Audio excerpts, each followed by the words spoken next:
بله خبره د علي متعلق ما مخکې هم کړې وه منظور ملګری ولاړ سوی دی را بس افراسیاب خان ملګري لیدلی دي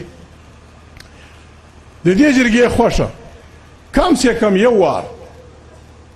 کم یو وار د علي په باره کې موږ په کار ده چې یوه ورځ وټاکو او په هغه ورځ ګرده په هر ضلع کې راووځو دا ووایي چې علي لک ګرد راووځو کوټه داسې کوټې څه نیولې تر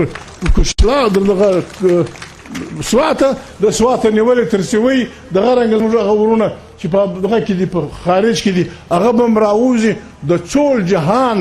ټلویزیونان به یې وګوري چې وروره په لکاو په کروړاو خلک کراچي کې هم راوتلي دي فلاني کې هم راوتلي دي څه وایي چې علي وایي علي ښکنځل کړي درواغ ده دا خبره په ښکنځا او پاکستان کې پابندي نشته سهار ماښام ته پر ټلویزیون اوري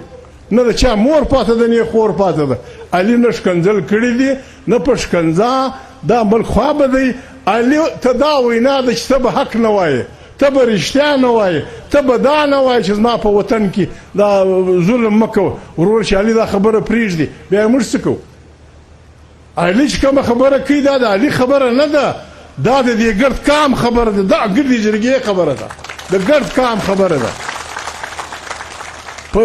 په سړی موږ نه دغه کېږو موږ بل